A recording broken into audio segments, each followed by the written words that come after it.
Welcome, everyone, to the 2023 Humanitarian Leadership Conference. My name is Josh Hallwright. I'm the Acting Director of the Centre for Humanitarian Leadership.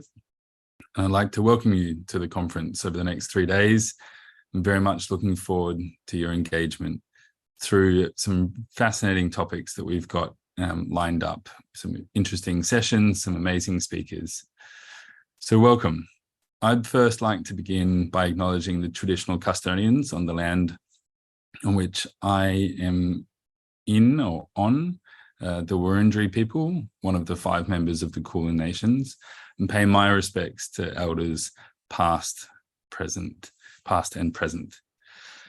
I'm based in Melbourne, sometimes known as Naarm, in Southeast Australia, and I welcome colleagues from across Australia, from across the world, and pay my respects to the traditional custodians on the lands on which each and every one of you are standing on or sitting on and joining us for this conference. I'd like to pass to a short recording now from Deakin University for their formal acknowledgement of country as well.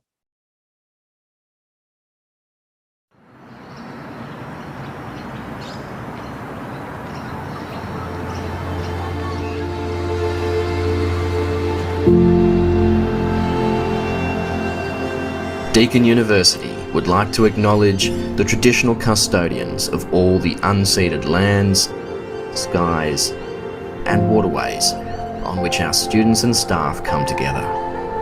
As we learn, teach, innovate, and research through virtually and physically constructed places across time, we pay our deep respect to the elders and ancestors who have cared for the country that you join us from. An ancient place where education, innovation, and knowledge transfer have taken place for many thousands of years. At Deakin, we aim to nurture and continue this important legacy whilst encouraging our communities to walk softly on country in the spirit of sustainability. In particular, we give gratitude to the elders and ancestors of Wadawurrung country, Wurundjeri country, and Eastern Maar country and beyond, where our physical campuses are located. Their contributions to our learning communities and environments are rich and highly valued. Deakin is committed to embedding Indigenous knowledges and perspectives in all disciplines that we teach, as well as advancing the self-determined interests of Aboriginal and Torres Strait Islander peoples, including treaty and truth-telling. As you move around our physical and virtual environments, take a moment to consider, appreciate, and listen deeply to the country beneath your feet. Alrighty, thanks for that. So before continuing, I'd like to formally welcome Professor Julia Owens, the Deputy Vice-Chancellor of Research at Deakin University, to provide the formal opening remarks for the 2023 Humanitarian Leadership Conference. Julie. Thanks so much, Joshua, and good afternoon and welcome everyone from here in Melbourne, Australia, from Deakin University, hosts of this biennial Humanitarian Leadership Conference in 2023. I'm Julia Owens, as Josh has said, Deputy Vice-Chancellor of Research here at Deakin, and I'm delighted to welcome you all. So many participants from within Deakin and beyond in Australia and elsewhere, and also very much from around the world. I also wish to acknowledge the traditional custodians of the various lands on which we're all gathered today. We pay our respects to their elders and ancestors for allowing us to have our gathering on their lands, acknowledge their continuing connection to this beautiful country here in Australia as well as elsewhere, and thank them for their care and custodianship over many thousands of years. For those of us in Australia, I extend this respect to any Aboriginal or Torres Strait Islander peoples who are joining us today.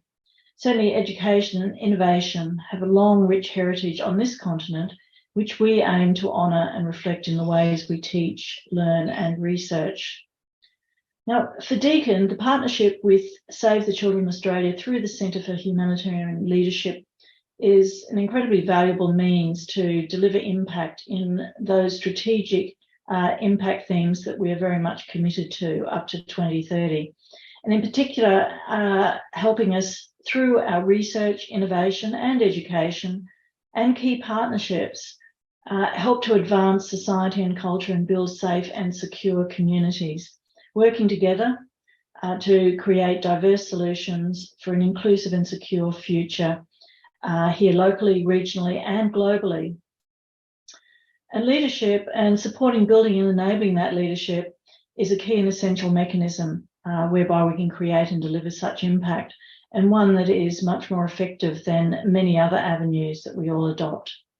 So this centre and its engagement activities, such as this conference, have been visibly successful in doing this and in delivering both the mission of the centre and of Deakin University. I just want to recap that vision of the Centre for Humanitarian Leadership, and that is to create diverse humanitarianism that embraces the agency of affected people and promotes distributed power, social justice and equity.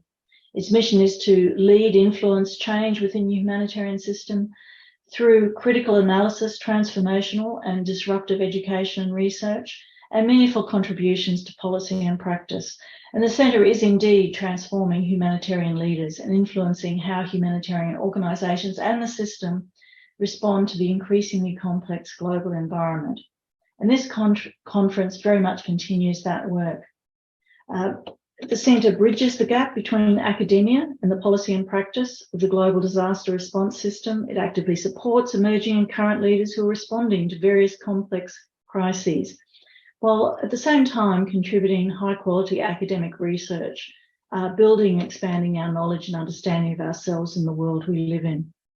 And it's this diverse approach that allows the Centre to bring together and organise leading academics, senior disaster response and humanitarian practitioners and policy experts from diverse contexts and backgrounds and from around the world. So every 2 years, the Centre hosts the Humanitarian Leadership Conference as part of this engagement and networking. So this is very much a flagship event for the global humanitarian community, one that convenes leading thinkers in the humanitarian academic and policy-making space to discuss the leading issues facing humanitarians, aid workers, and disaster response providers from around the world. This year, the conference has a unique focus on the enablers of transformational leadership in the global disaster response system. In particular, there will be 4 under-researched and less considered enablers of transformational change that will be its focus. And that is money, mandates, models, and motivations. I love alliteration. But over the next 3 days, you will hear from more than 100 speakers from over 75 different organisations from around the world, and ideas on how to re-engineer the disaster response system and deal with these escalating major disasters and crises risks. And sadly, the latter will only continue to increase in number and scale over the coming decades as climate change and other global challenges build and intensify. The speakers will cover such cross-cutting and crucial themes as localisation, decolonisation, leadership and learning, and disaster management. As a digital-first event, this year's conference will bring together more than 200 delegates from more than 25 countries around the world. What is great is that in addition, there will be a 3rd day held in person here in Melbourne at Deakin downtown, with some proceedings streamed live and recorded for online delegates. This is the first time since 2019 that the Centre will host delegates in person for workshops and networking. So just fantastic that everyone, at least some of the delegates, will have the chance to get together face to face. So in closing, Deakin is delighted to be hosting this event and sponsoring the conference, along with other key partners that include the Australian Government Department of Foreign Affairs and Trade, Australian Aid and Oxford HR. Your work is so important. All the technological and other innovations and economic advancement in the world counts for naught unless we have inclusive, equitable and secure communities with opportunity for all. I wish you every success and look forward to hearing the outcome from your discussions and of the next phase of your collaborations that builds on this. So thank you so much and my best wishes. Thanks very much, Julie, for those thoughtful remarks and for the formal opening. Very much appreciated. I think to pick up on a couple of those themes from Julie's opening remarks there, that we are living in very complex, almost unprecedented times in terms of disasters, crises, wars, the impacts that they're having on millions and millions of people around the world.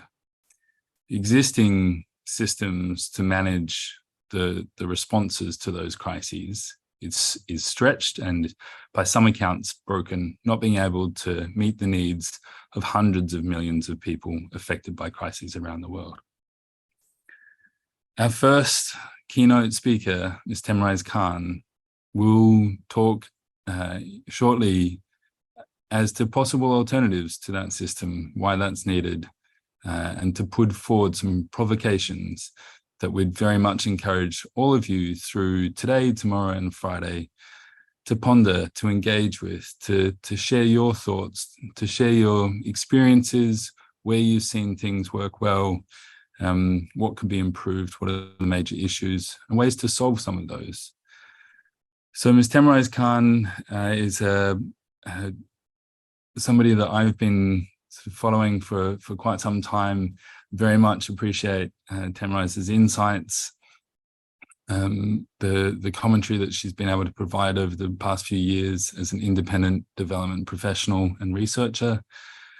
She blogs, she writes a lot on social media, she engages with many different debates, has deep expertise in gender and development in many areas of relevance to this conference. She joins us from Pakistan. Very delighted to hand over to our first keynote speaker, Ms. Themrise Khan. Thank you, Themrise.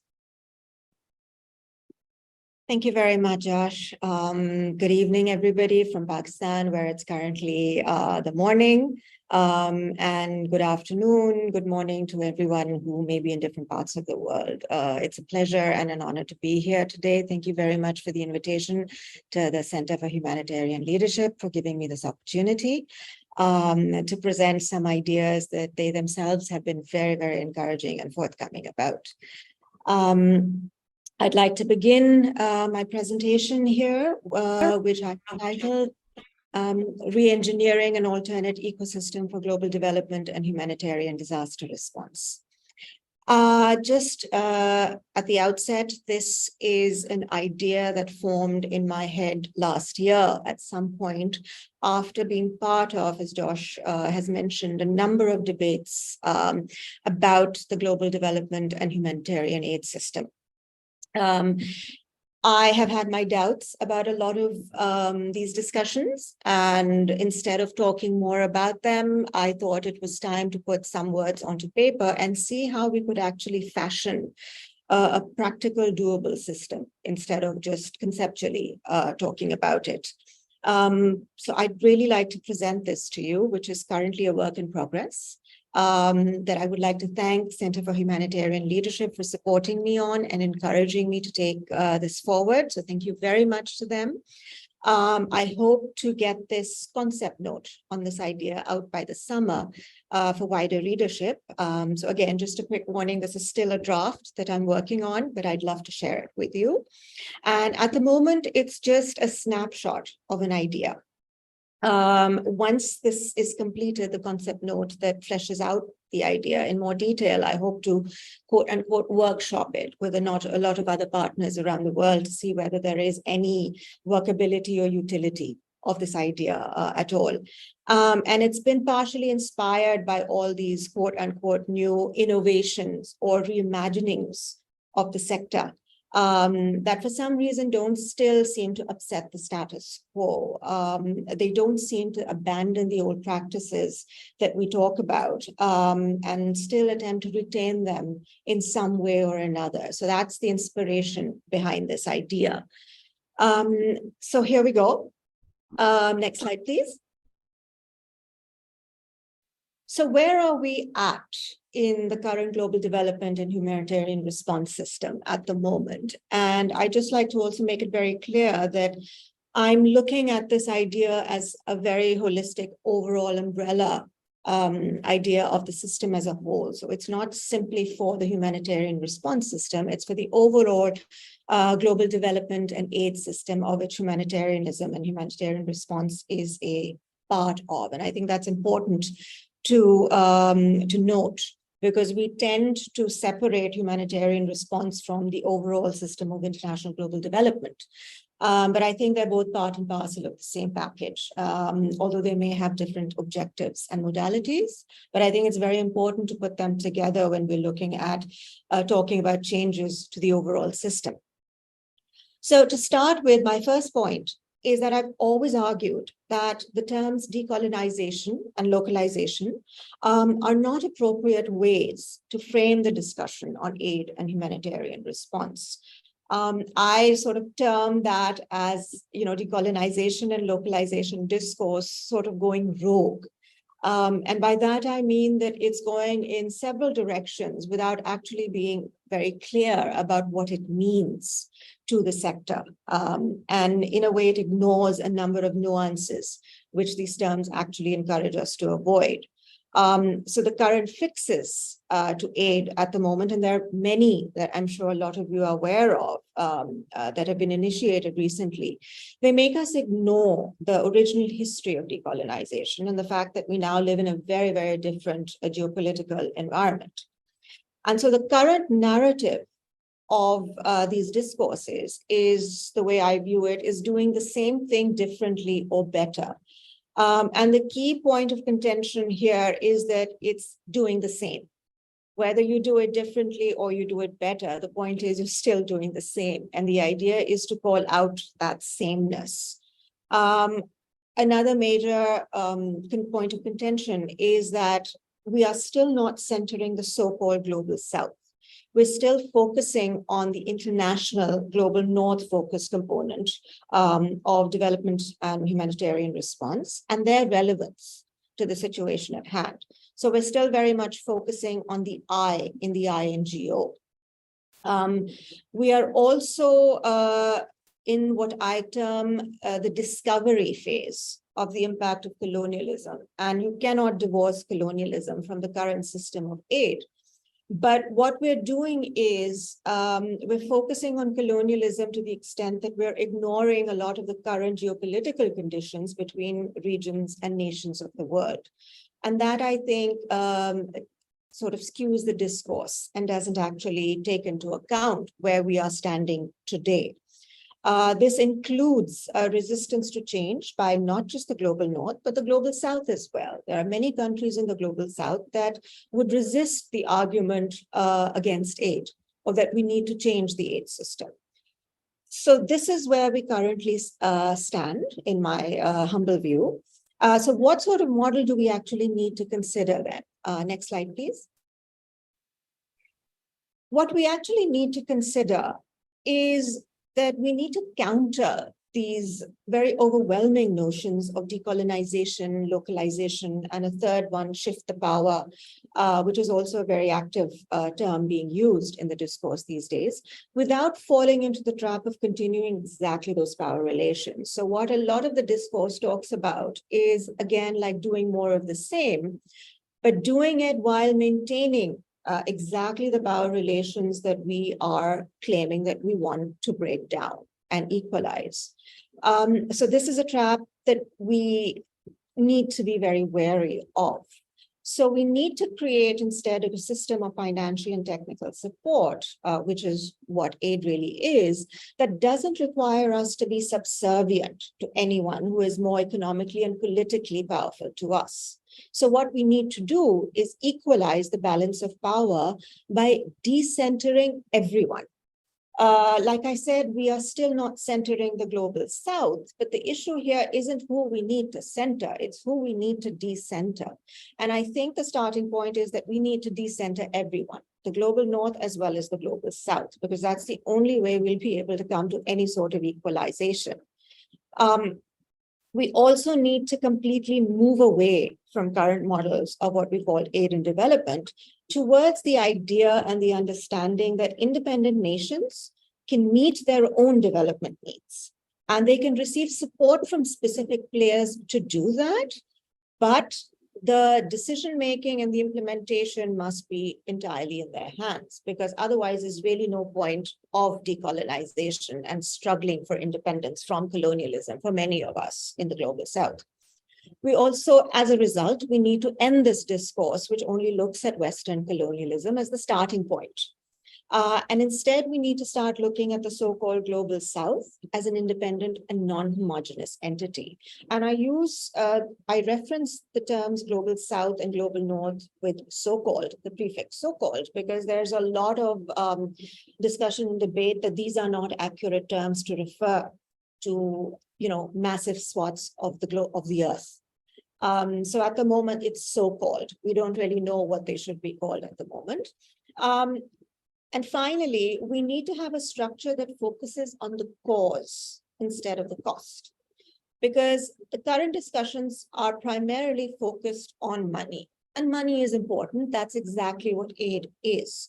But it's a lot more than that. It's the cause, and focusing on how we provide funding and resources to other countries in global development and humanitarianism is not the real point. I mean, money is obviously important, but I think we're losing sight of the cause when we're focusing on aid being purely about financial resources. So we need to focus on instead national and regional players rather than the global organizations that dominate the sector and actually are anything but global. They only represent 1/2 of the earth, or perhaps even less than that, given that population and land mass, etc., of the global South tends to at times overwhelm the global North. So how do I propose to do this? Next slide, please. Like this. And this is, I apologize for the size. You're probably going to be a bit overwhelmed with the visualization here, and I apologize for that. This was basically the idea that ended up in my head last year. And the only way I could visualize it was like this, with a lot of boxes and texts and arrows, because I love diagrams. But I'm going to break this down in the presentation. But what it is an ecosystem for global development and humanitarianism. And again, I'm looking at this as a system that looks at the overall environment of aid and development that includes humanitarianism. So it's basically a map of sorts that constructs a new identity based on these issues. And the attempt is not only to equalize power relations between the North and South, but just end the distinction between the two altogether. Because we constantly talk about equalizing power relations or shifting the power from one side to another. And frankly, I don't think that's the point. I think the point is that we need to end the idea that there are two different sides of the globe. And hence we come into the idea of power relations. And when we're talking about shifting the power, we're still not talking about equalizing the power. We're talking about a shift. So we don't want an unwanted shift that shifts the power from one side to another. And we remain unequal. What we want to do is equalize it. And the only way we can do it is by ending the distinctions altogether. And so all these terminologies and distinctions that we've created in global development has led to further divisions, I feel, and layers of complexity within the sector. Instead of the so-called global North being in the driving seat and the so-called North trying to shift the power towards itself, we're talking about this ecosystem leveling the playing field. And before going into the various components and breaking down this map in detail, you may ask, so how is this going to be different from all the current models in circulation at the moment? And I know there are a number of them. So next slide, please. This is how I propose that the ecosystem is going to be different from all the others. And the first point in this is that the high-level goal of this ecosystem at the moment is to ethically create equality between nations. And the key word here is ethics. And how do we do that? And I will come to the ethical point of it a little later on in the presentation, is that firstly, we want to view all the participants of global development and humanitarianism as civil society entities, or CSEs. And I will go into further details in this as well. The second way is to remove the international from the vocabulary altogether and view all countries as equal. And the third way is to, like I said before, remove the distinction between the so-called global North and the so-called global South to move to a more regional perspective. So the difference between what I feel in this idea and other ideas out at the moment is that the starting point is different. The starting point of a lot of ideas out there is the international community. It is the international donor. It's the global north, and it is the international NGO. It is not the country at hand.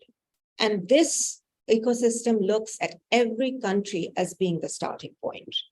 And it moves the global to the national, to the global. So the national becomes the global. At the moment, when we talk about global or international, our thought goes to the global north, but we don't want that to happen. We want every country to be part of that global development. Otherwise, it really isn't global at all. So next slide, please. Let's break down each of the components. And unfortunately, my apologies, I haven't been able to visualize each box to you on that map, but just very quickly, the map has about 7 different boxes, and I'm going to go through each of those boxes one by one. They're not in any particular order in that diagram. That was just a random sort of a placement for me, but there are 7 boxes, and so there are 7 different components, and I'm going to go through those one by one. So the first component is, how do we define this ecosystem?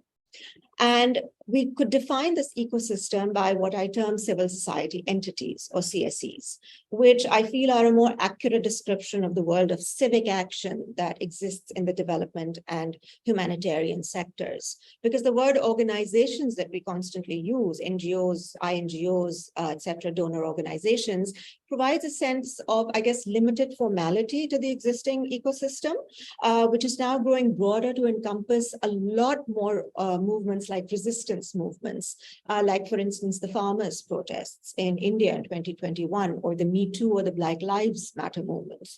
These are not necessarily formal organizations, but they're a cross-section of represented causes with the civic space within the civic space of different countries. So I think the focus shouldn't be on formal organizations. It should be on civil society and the resistance movements as a whole. It's also much more inclusive than the non-government, because it includes these informal resistance and advocacy movements that are now actually defining the direction of civic space in many countries. But unfortunately, due to the informal structures of many of these movements, they don't get the attention they deserve. And so many of them are locked out of the conversations on policy and practice, and in how different countries view the change within their own nations themselves. I think civil society entities also directly represents the affected communities instead of those who may be externally representing the cause. So for instance, organizations and NGOs claim to represent a particular cause or a community, but they're not always representative of everybody in that, and they may not always speak for the same voice. We do have, for instance, in Pakistan, a movement called the Aurat March, which is the Women's March that came across, that developed about 5 years ago. And it's an informal movement, a rights-based advocacy resistant movement that refuses to take any funding from international sources. Instead, it fundraises locally for advocacy and is made up of several different entities, independent entities around the country. And so the idea is, within the global development system, where is their placement? Because they're informal, they don't have a placement, but they're very, very much in going in the direction of creating a very, very important impact for Pakistan when it comes to women's rights. And the thing is, CSEs can exist anywhere in the world. And again, that removes the distinction between North and South. And the final point, though, here is that the more I think about it, the more I feel that the term civil society, however, doesn't include government. And it's very important to include the governments of every country as a stakeholder. So maybe civil society entities is not the right term. Maybe it should be more democratic entities, DEs, I don't know. But like I said, this is a work in progress. So that is something that I'm still pondering on, what to call them. But for the purpose of this presentation, let's just go with civil society. Next slide, please. So the second component of this ecosystem is creating a cooperation framework. We know that there has to be some sort of a framework that dictates how everyone works with each other. And the standard international cooperation framework that currently exists is highly Eurocentric, and it's directly between the global north and the global south, and it is dictated by the global north, the donors and the high-income countries. And so the cooperation framework or mechanism developed in this particular ecosystem would be different countries working on similar issues, coming together as either coalitions or regional groups. Cooperation in this case then would be a creation of countries and or regions instead of the creation of donors and funders in a specific region. As a result, this situates the cooperation not around funding, which is the current focus, but again about the cause. And via the cause, we can talk about the funding available for the cause. It also looks at every entity as international, regardless of its scope outside the country of origin, because that's another assumption we have about international, that they all work in countries other than their own, and that doesn't need to be the case. So as a result, cooperation between these entities can emerge around a specific region, belonging to the same cultural context. And we've got examples of these, such as ECOWAS, which is the Economic Community of West African States, or ASEAN, which is the Association of Southeast Asian Nations. So we do have operating examples of this. It's a matter of taking them to scale. And finally, what we will have is not just one Eurocentrically imposed operating cooperation framework, but many of them that suit the regions and the countries and the cause at hand. Next slide, please. So the third component of this ecosystem is perhaps the most important one, and it's defining the scope of work and the scope of operation of this ecosystem. And it is the foundation of this new ecosystem because it takes the I out of the INGOs. And I should also have to say the O out of the organization as well, or even the non-government for that matter, now that I come to think of it, to level the playing field. So there are no international entities in this ecosystem because every entity is national for its own constituents, and it's also international for another country. So for instance, an organization in Pakistan is an international organization for an organization in Uganda because they're different countries, right? So it equalizes the playing field by giving the same amount of importance and respect to an organization in one country by an organization in another, regardless of whether its scope is only domestic or outside its borders. This counters the concept also of localization, because by that definition, a so-called global north entity is local to its own constituents as well, as much as a so-called global south entity to its constituents. So an organization like, let's say, CHL in Australia is a local organization in Australia, as much as an organization in Pakistan is local to Pakistan. So localization really doesn't make sense because, again, you're just assuming that only countries in the global north need to be localized. You are as much local in this system as anyone else is. So what happens is that then this increases the importance of domestic civil society and government as a form of self-determination and democracy, which holds its own state to account. And that's my crux, that we need in each of our countries to hold our own states to account, which right now is not happening. And then so the international cooperation aspect then becomes exclusively about domestic to domestic support. So one country supporting another country, as opposed to, say, the World Bank supporting a multitude of countries around the world and really not getting anywhere, which we've seen. And finally, if the international system is abolished, then there's no need for localization or decolonization because we're saying that every country is worth its own weight.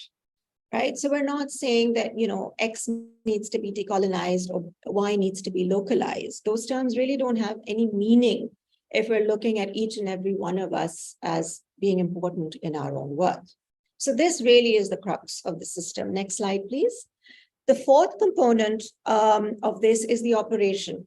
How will this ecosystem possibly operate in reality? And this is very important given everything is about money right now, right? So the main operating assumption, like I said, is that CSEs are not classified as international or local. They're simply in-country organizations based in their own country of origin. And so as a result, the whole idea of country offices, and I know people have brought this idea up in the past, but I really don't think it's been mobilized enough, is that the whole idea of country offices of international organizations, then they just don't exist. So organizations like Oxfam or Save the Children or Plan International or Care International that survive on opening offices in different countries and having a physical presence in different countries will end. And that's not just in terms of modalities, that's because they are taking away from the civic space of that own country by immersing themselves in that country. So where a Save the Children or an Oxfam Pakistan currently is, we actually could use that space for our own organizations. So it's not just idea of modality, it's that these so-called country offices are taking away our own civic space. And they're creating a further layer of advocacy in our countries that maybe we should be able to do. So just like taking a very crude example, everybody says that immigrants take away jobs, in the global north. Well, in this case, a lot of international organizations are taking away jobs and decision-making skills from our own people. So you can reverse that idea and see how you feel then. Also, funders will be more diversified, right? So because we want to move beyond the traditional donors to more non-traditional donors, and this includes individuals, and I'll come to that later as well, that individuals are as important in this ecosystem as more rich bilateral and multilateral donors. Also, there will be no intermediary, and we've had a lot of discussions about intermediary organizations. Funding will go directly from source to recipient. And there'll be funding in pools for different causes, as opposed to TORs being developed by organized international funders saying that this is what we have money for. Instead, we want countries to say this is what we need money for, who has it. And so again, there'll be more of a regional collective than an international collective. Next slide, please. So we have a lot of risks and benefits. Nothing is perfect. We've got a lot of risks associated with every idea, and this idea has its own risks, but some of them could also be benefits. Firstly is, how do we know that what I'm saying is going to not become an alternative, but actually will just become a replacement? How will this be more of the same as well? Because we have the risk of donors and government funding and conditionalities may remain the same. Some national entities may actually take over and start copying their northern counterparts and controlling the narratives. And we've seen that with very large-scale urbanizations in some countries that have started to dominate the national discourse. And we don't want that as well. That is a risk, though, we'll have to address and take. If we're having multiple levels of collaboration instead of between country and multilateral, we'll have it between country to country. You could also sort of complicate the financial management of that. Such a structure may also mean that multilaterals may not want to directly fund community organization if there's no intermediary in between. That's a risk. And governments may also indulge in rent-seeking behavior, and they may not be the ideal funding intermediary. You don't know. Governments and their issues vary to country. Next slide, please. So those are some of the risks, but there could also be some benefits in the long run. Funding and implementing intermediaries outside the country are removed. Like we said, there will be no country offices. Everybody will have a level playing field. We'll be able to create more civic space. The management of each organization will be purely national, in-country. Accountability will be to national staff and governments. And most importantly, what will happen if all this takes place in an ideal world is that it can actually strengthen the relationships between national governments and their own civil society. and it'll force them to work together and hold each other to account. Right now, we don't have that happening. We have governments being accountable to people outside their countries, and we have civil society being accountable to the donors that fund them, et cetera, but we need to bring our own governments and its own civil society together, which is very important. Next slide, please. So what do we intend to come, what is intended to come out of this? We need a more diversified pool of funding. We don't want direct control of North over South. We want to focus on knowledge rather than leading projects. We want to remove the distinction between national, international, and local. We don't want everyone to be compelled to only seek funds from Northern donors. And priorities are not designed by them. They're designed by in-country players. Everybody outside will then find a way to support it in some way or another. Next slide, please. How do we apply the ecosystem to reality? And I will not get into the details of this because I know I'm running out of time as well. But basically, there are 4 components within this ecosystem. One that defines A, which is the coverage, which can be an organization that is, an entity that can be either national, covering the whole country, just a part of the country, or even a community. B is the classification of that entity. So it can be a service delivery, it can be a humanitarian aid organization, it can be a profit-making consultancy, it could be a research organization, et cetera, et cetera. C is the scope of work of that, and it could be a monitoring and evaluation, it could be a project implementation based organization, it could be a knowledge provider, and finally D is the funding source, which could range from the government itself funding its own organization to international, multilateral, bilaterals, to philanthropy, to charity, and to individuals. What we see is we can have multiple combinations of all these, A, B, C, and D, across all countries, and encourage growth within each country to create a level playing field. Now, how do we do that in reality? Next slide, please. I'd like to use the example of the Pakistan floods, which occurred in summer 2022. And I think most of you by now already know of the absolute devastation of that event, of that disaster last year. We're still reeling from the effects of it. It's not gone. It's not gone. Actually, the picture that you see here, the water level has receded quite a lot in most places, but there are some places where the water has still not receded, almost a year on. So the situation is very dire, and these are just some statistics that I'm sure you're aware of. So next slide, please. Using this example, what happened if this ecosystem was not in place? So what happened was this was one of the worst managed disasters by both international and state-based humanitarian entities. And I know a lot of people may not agree with that, but it was a terrible response to one of the worst humanitarian disasters, at least this year, that we've seen, and definitely in Pakistan's entire history. The government response in this case, our government's response, was a complete dependence on foreign aid assistance to come through before undertaking any major relief effort. We didn't even have the international community jump into action, which they've done in previous disasters like the earthquake in 2005 and the 2010 and 2011 floods, definitely the Turkey-Syria earthquake that happened early this year. So there wasn't that initial burst of humanitarian efforts. It was only until the story broke on the international media that everybody found out about this. There was lots of diplomatic media attention, but there was no sustained on-ground efforts. The majority of the response was by our own domestic humanitarian agencies, individuals, charitable organizations, and our own CSCs, our civil society entities. Most of the money that we were using was by private donations, and they were coordinated voluntarily.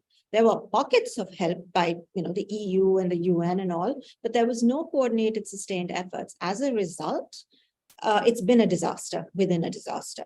Now, as an idea, next slide, please. What could have happened had we dispensed with the idea of international humanitarian aid assistance?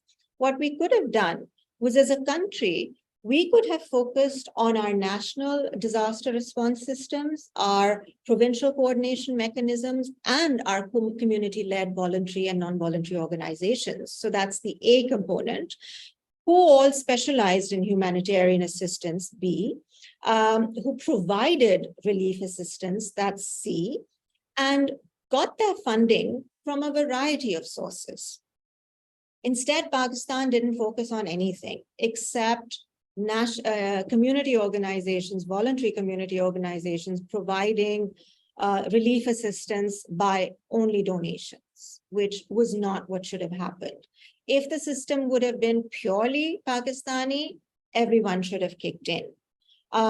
Then we have the second example of, let's say, a second country, an entity in a second country. Let's take Turkey, because Turkey was very, very quick in its response to us. So Turkey did it via its government. So it was a bilateral cooperation, providing relief assistance, humanitarian relief assistance to us as needed. And they work directly with the government.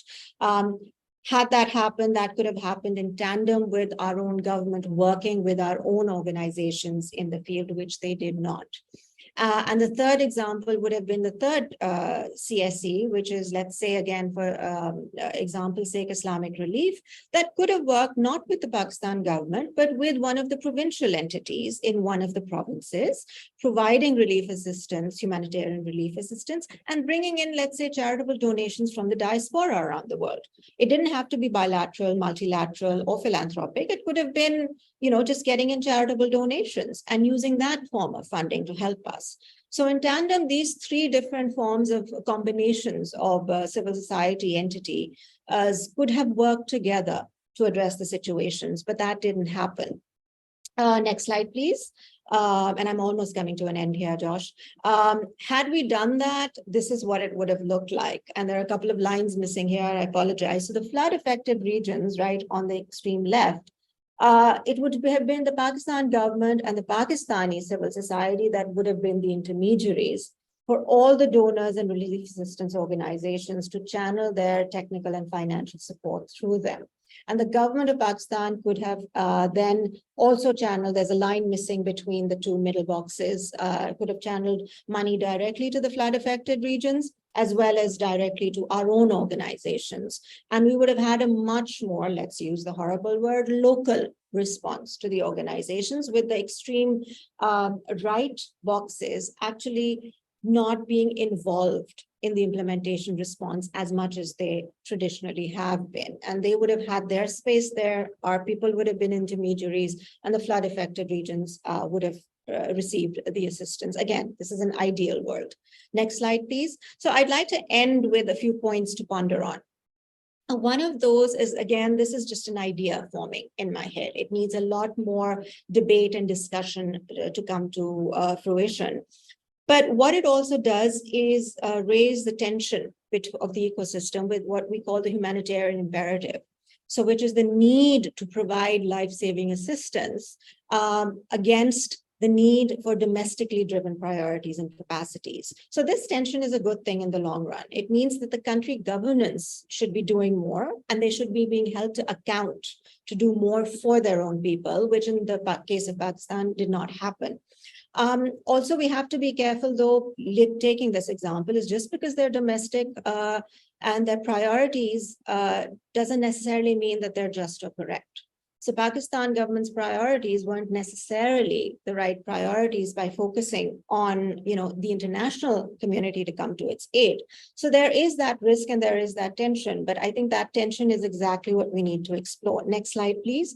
And finally, the focus of the collaboration, the importance is who is the collaboration with? And if we're recognizing that collaboration as being part of global development. So the majority of the organizations that worked in the flood response were our own, but they were never recognized as being part of the overall ecosystem. It was only the IFCs and the Red Crosses and the UN systems of the world that were being recognized, but not our own people. And I'd like to end by just going back to the beginning.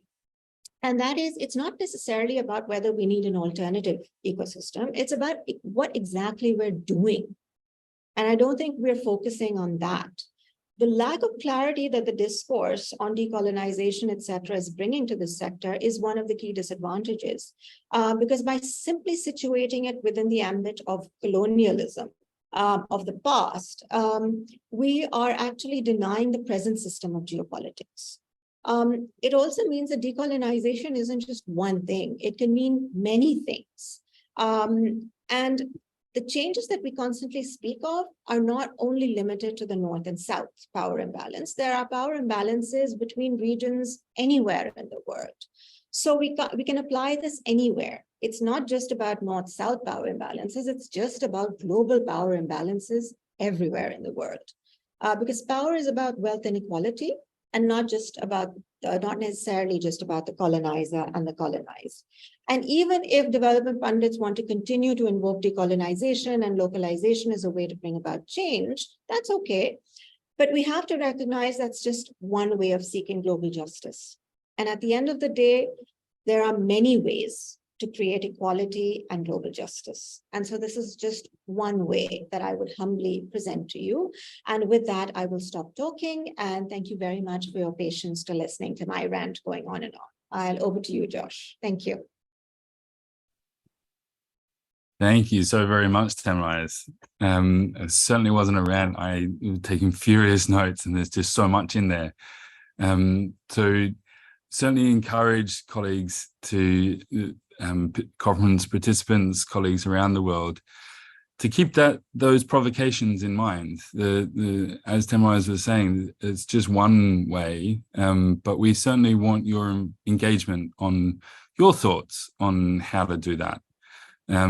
So what we will be doing is, after the conference, we'll certainly appreciate your thoughts on Themrise's provocation and proposals and thoughts, and any of your own thoughts and provocations on what an alternate ecosystem could look like in practice, what needs to be in place, how do we do that? So thank you once again, Themrise. Before we wrap up the opening session, I just wanted to touch on a couple of things, a couple of important things that we certainly want everybody to keep in mind. We're dealing in complexity. This is very, very complex stuff. And just from Themrise's keynote and some of the remarks from Julie earlier on, there's a lot in here. There's a lot of different aspects, right? We've got 3 days to start talking through and discussing and putting forward ideas to address some of these, but there's a lot, and 3 days isn't enough. So we want this conversation to continue. In those 3 days, please do share your thoughts. Perhaps to start with, just in the chat box, please put your name and where you're dialing in from, just as a start, just as a beginnings of these conversations, so that we can keep the conversation going. We certainly need such complexity. Colleagues may have heard of a term that's been bandied around lately, a polycrisis, polycrises, so multifaceted, different aspects, different approaches to crises that are playing out in different parts of the world. There's more crises and more people in need of different types of assistance than any time in living memory, and probably a long time before that. So these polycrises need poly solutions, yeah? And so part of the driver for this conference is to sort of break down what some of those poly solutions could be in the system, to deal with complexity. Money, mandates, models, and motivations just being one way to do so.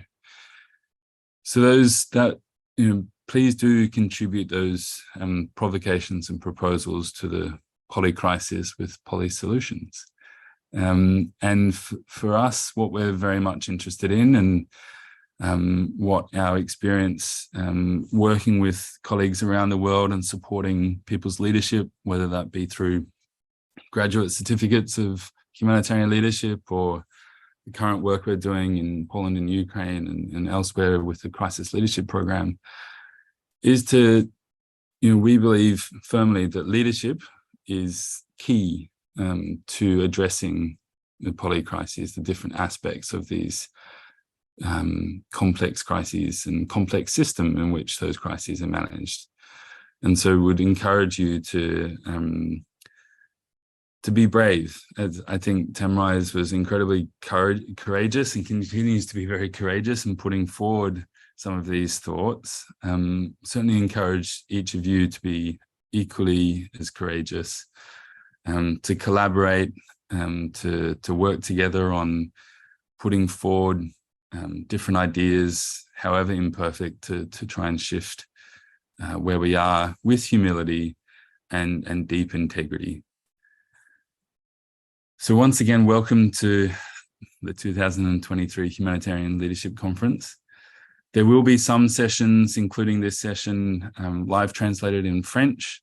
So you'll be able to see those particular sessions in the agenda. They're marked quite clearly in the agenda with an asterisk.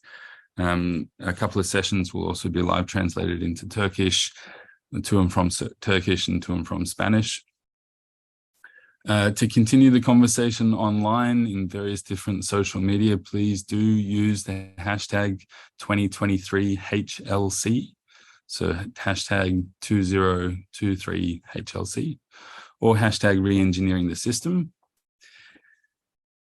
And thanks to you all for registering. We have over 330 registrants from over 80 countries to date.